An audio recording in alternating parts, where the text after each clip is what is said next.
The opinions expressed on this program represent the viewpoints of individual authors or contributors and do not necessarily reflect those of Troy University.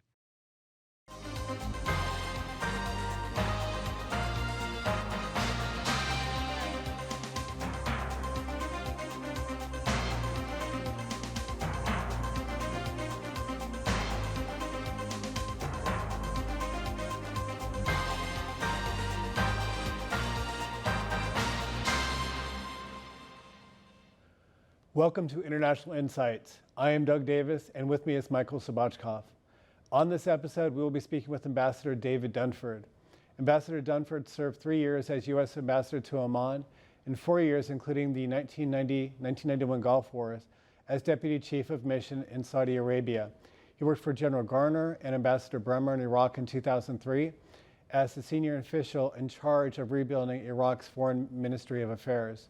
Ambassador Dunford is a co-author of Talking to Strangers, The Struggle to Rebuild Iraq's Foreign Ministry, and the author of From Sadat to Saddam, The Decline of American Diplomacy in the Middle East.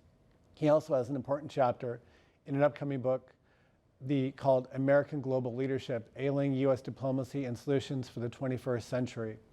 Ambassador Dunford, welcome from Tucson. Thank you very much. Dave, if I may, you have a very impressive foreign service record, which culminated in your service as ambassador to Oman.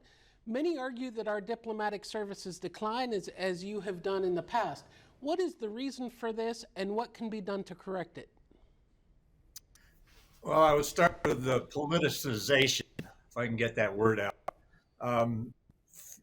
Over the years, we've always had a certain percentage of political appointees as ambassadors, and it's certainly continued until today. But the new angle is that there are now political appointees, throughout the State Department down to the Deputy Assistant Secretary level. So that's we're probably the only major country that does not have a totally professional diplomatic corps. The other big problem is militarization, which really kicked in around 9/11. That was sort of our national nervous breakdown. We decided to use the military for whatever purpose. And then finally, there's just lack of resources.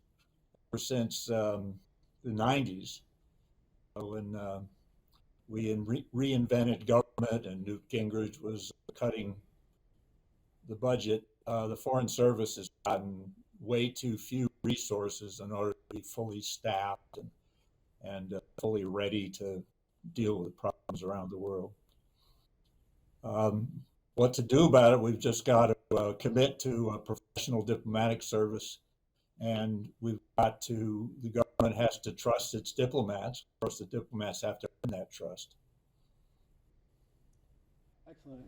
Dave, in your experience, you have served in multiple Middle Eastern states, Egypt, Saudi Arabia, Oman, and Iraq. In your time in the region, you worked with some interesting personalities. You were fortunate to meet Sadat in Egypt before he was assassinated. You knew Rafiq Hariri. He also fell to a tragic end. What were these leaders like, and what did you learn from your time in the Middle East? Sadat was very theatrical. He was probably more popular in the United States because of his interviews with Barbara Walters and Walter Cronkite, more popular than he was in Egypt. The conventional wisdom is he was killed because of helping to make peace with Israel. I think the reality is it was because he was not popular and he was cracking down on Islamic extremists. Rafiq Hariri, he was my neighbor in Riyadh, so we talked quite a bit. His son went to MIT, tragically died in an automobile accident there. But before he went, we were talking quite a bit about it. MIT is my alma mater. He was a very savvy businessman, very savvy politician, very much involved in ending the Lebanese Civil War, and then he became prime minister. But the Syrians took him out, which was a major reason why Lebanon is in such chaos now. there are other leaders I met, like Saud al-Faisal, Turkey al-Faisal, foreign minister, intelligence chief of Saudi Arabia. Sultan Qaboos was certainly a very impressive individual. Fantastic. So, Dave, you were in Saudi Arabia during the first Gulf War when the U.S. and an international coalition pushed Iraq out of Kuwait. While overall it was we won the war, it did not achieve lasting peace, as we saw later on with the invasion of Iraq. What problems prevented peace from following the coalition's military victory? Well, yes, we won the war, but we never got around really to a list of war aims. What was it we wanted to happen after the war? When Norm Schwarzkopf met his Iraqi counterpart in Safwan, there was no political input whatsoever. And I think mistakes were made, leaving helicopters with the Iraqis. In Saudi Arabia, the aftermath was very important. We focused very much on collecting $16.2 billion for our services, which was quite a shock to the Saudi economy. And we didn't focus enough on what we call the Arab Afghans. In other words, Arabs who fought in Afghanistan against the Soviets came back to Saudi Arabia looking for new goals. And we were reporting on it extensively, but Washington pretty much ignored it. And you can pretty much connect the dots between, not paying attention to that and 9/11, and of course on to our invasion of Iraq in 2003. Excellent. What were some of the lessons from the 2003 Iraq War? You worked with Ambassador Bremer and with General Garner. What were the issues Washington did not adequately plan for when it initiated the conflict? What prevented the U.S. from correcting its errors? That's a long answer, but let me begin by saying, first of all, the overall decision to invade Iraq was a huge strategic blunder. Once we decided to do that, there was a huge amount of planning in the Department of State about what to do after we won the war. The Pentagon ignored us, and the Pentagon, Rumsfeld, Wolfowitz, Fife, pretty much decided we're going to do it their way. And I guess their simple plan initially was, win the war, turn it over to Iraqi exiles who they cultivated, and leave. And that didn't work out at all. So what went wrong after we got there? Didn't have enough troops to control the looting. We didn't have much communication. We took out their communication. And the only thing we had when we were in Iraq was satellite phones, which were useless for calling anybody else in Iraq. They were great for calling my wife in Tucson, but that's another story. So no communications. The Kuwaitis offered to set up their cell phone system that would cover most of Iraq, but we insisted we'd wait for an American company to come in, which certainly didn't come in when I was there. The third thing, of course, was de-Baathification. In other words, taking out tens of thousands of Iraqis who ran the government. They were Ba'athist, members of the Ba'athist Party, yes, but for the most part, they were members of the Ba'ath Party because that's the only way they could have jobs in the Iraqi government. And firing all these people automatically led to the insurgency. And then firing the military, or disbanding the military, made that even worse. And the final thing I would say is our approach to economic reconstruction was very ideological. Stone industry were bad, private sector was good, but what we should have focused on is A, keeping the Iraqis safe, and B, back to work like immediately. We can worry about privatizing state-owned companies later on. So, what could we have done about it? With those mistakes, particularly the debasification decree? The toothpaste was out of the tube. There was just no way to put it back in. The war's intention was to fight terrorism, at least according to what the government said at the time. But it also increased the problem it sought to eliminate. Instead of making the world safer, it seemed to unleash more violence and help to allow for the emergence of groups such as ISIS and terrorism in Africa. At what point did you recognize that the Iraq War was failing, and how did the war complicate U.S. security today? Wow. Good clump of questions there. Terrorism. I don't think we ever quite understood terrorism. Terrorism is a tactic. It's not an ideology. So we decided somehow that terrorism was our new enemy after the Soviet Union fell. And our approach was what I called the rawhide approach. Don't try to understand them, just rip and throw and brand them. Rawhide. And it wasn't until I think Petraeus looked at how we were dealing with terrorism in the Iraq War and rewrote our counterinsurgency doctrine. So the basic decision was, let's stop focusing on killing and capturing terrorists, let's focus on protecting the population. And that, unfortunately, is a very people-intensive process.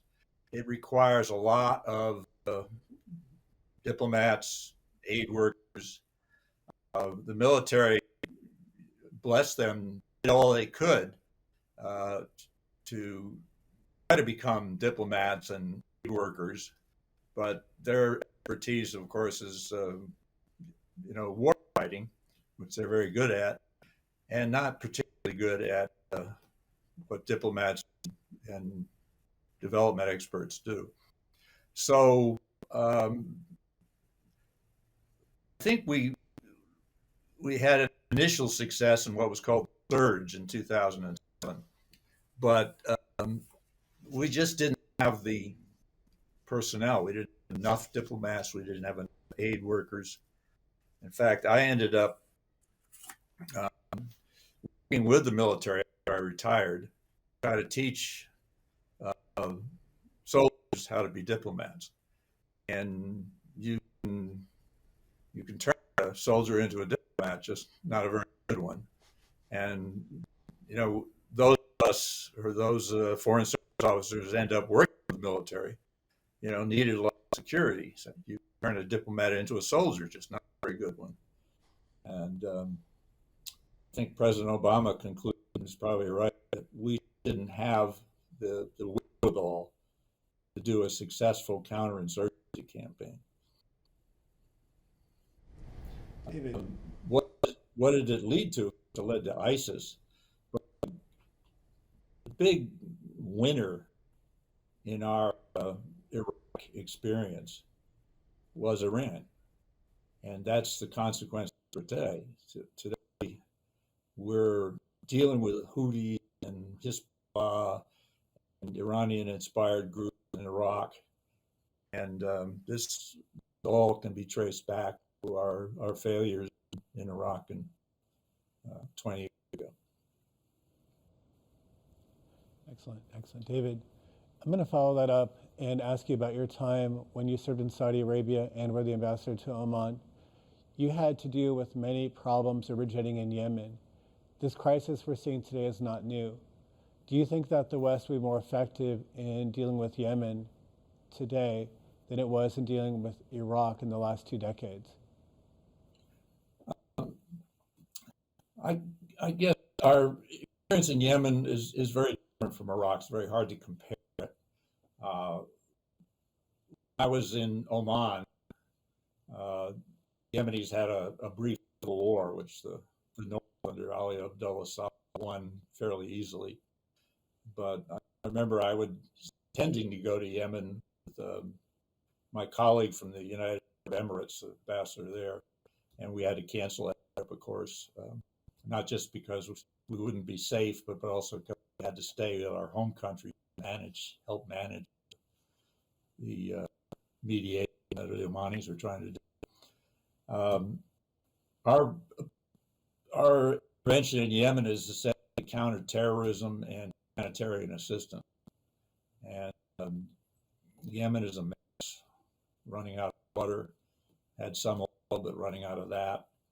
Al Qaeda is set up in southern parts of Yemen. It's essentially a failed state.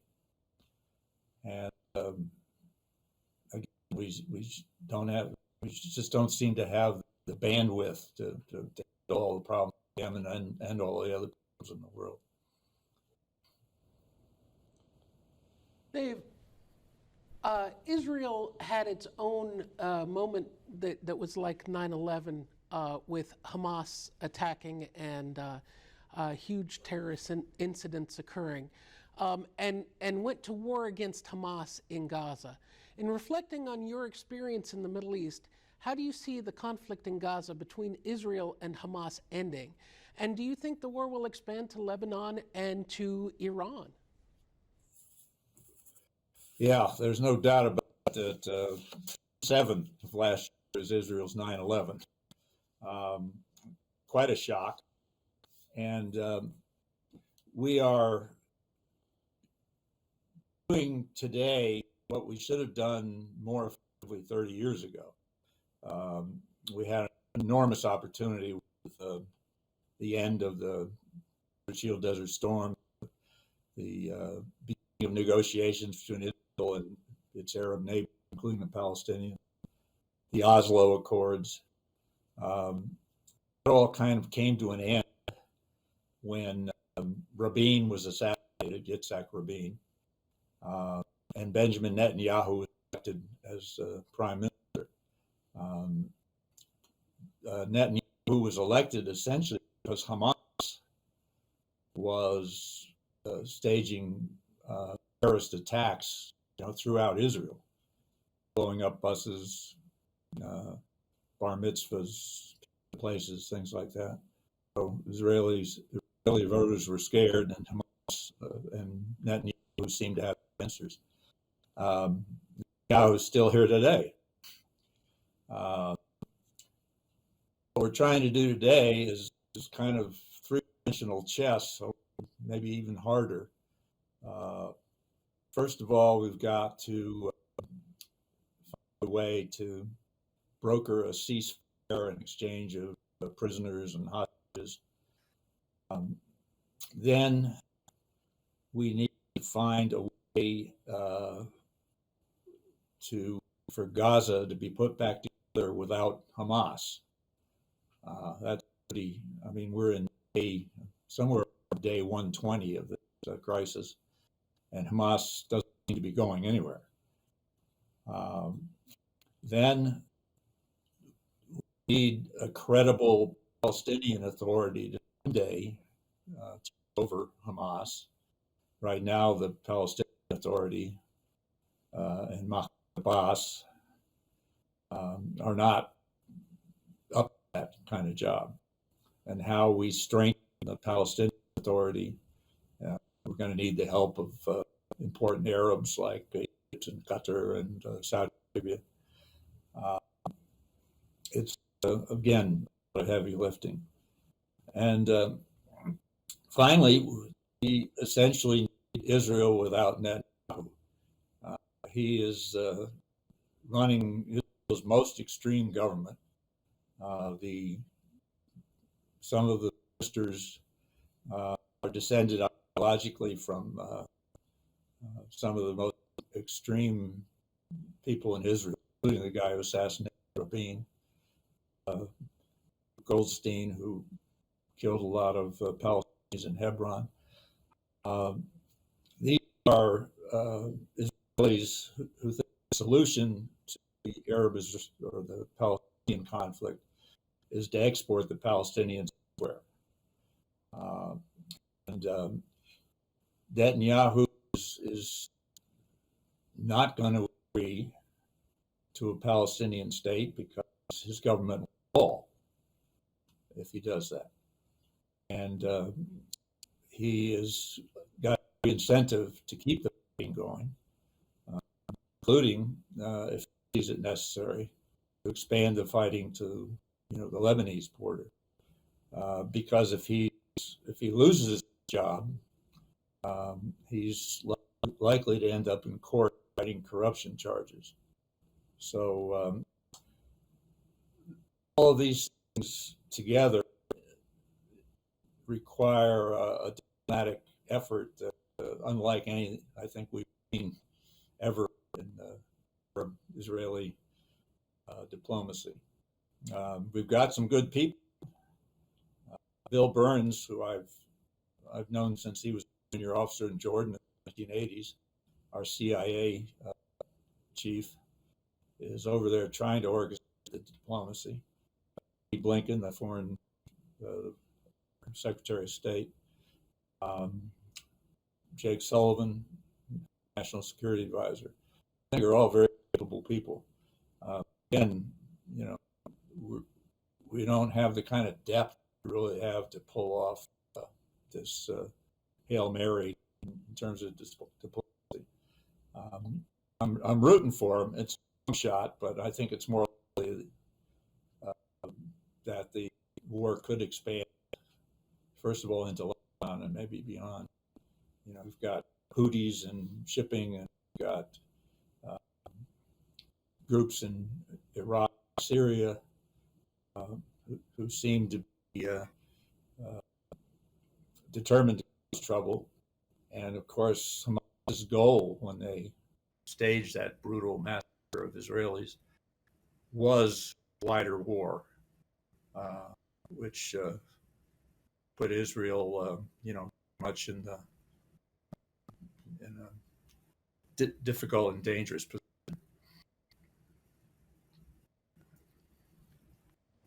David, you've had an incredible life serving in the Middle East, and you've offered some very important insight.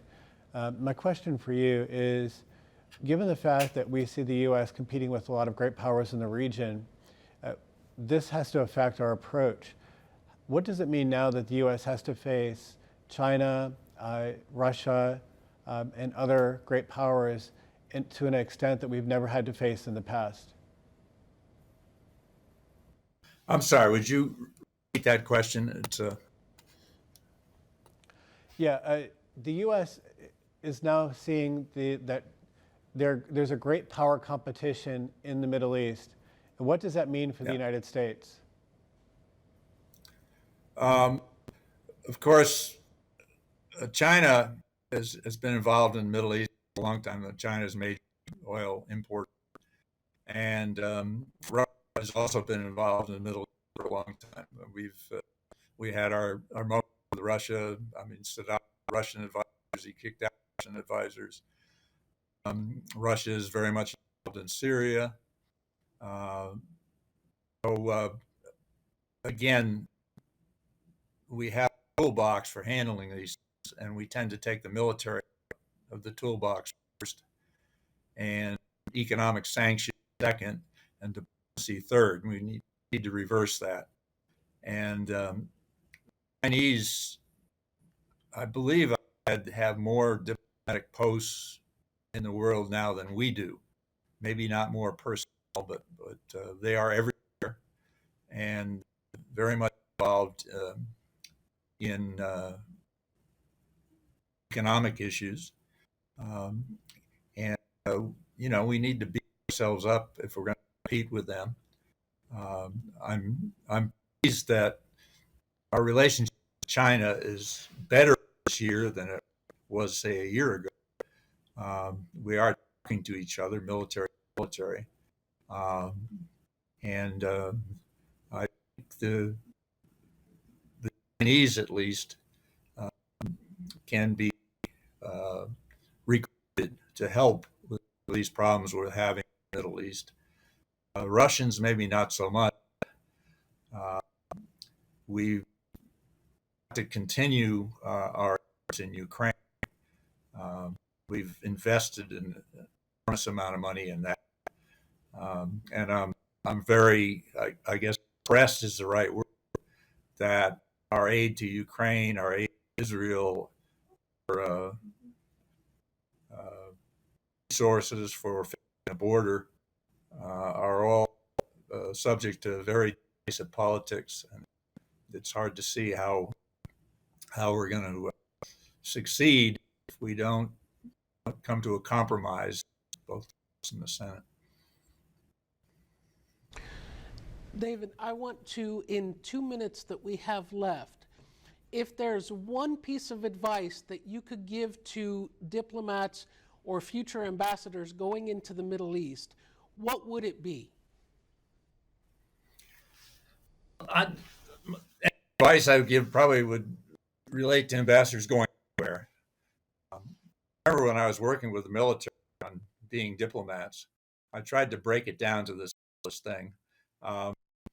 Always be collecting, always be transmitting. Collecting means gathering intelligence, actually. Every meeting you have with somebody in the country you're assigned to is an opportunity to collect information and to build relations. Transmitting means you're there in that country. You have a mission, presumably that's in the interest of that country. Or if it isn't, you still have to build relationships. So you have to tell a story of what it is the United States is there for, what it is trying to do. And I think every ambassador should embrace what Bill Burns in his book called the Sacred Trinity. Judgment, balance, and I'm like a Texas senator. I can't remember the third one right now, but judgment, balance. Let me focus the notes here. Discipline, yes. Those are very important. Balance, judgment should be obvious, but by balance, we mean you've got U.S. interests like humanitarian affairs, and you need to balance that with our other interests, which could be oil, Israel, it could be economic, things like that. So but the most important thing is to build relationships of trust with not only the host government, but with people who manage you back in Washington. So it's an interesting job, and glad I did it, but there's so much we need to do to improve the resource and the personnel that we're sending out these days. David, thank you so much. This has been a great pleasure for us, and I learned a lot. And again, I hope to have you back on our program soon. Thank you so much for your time.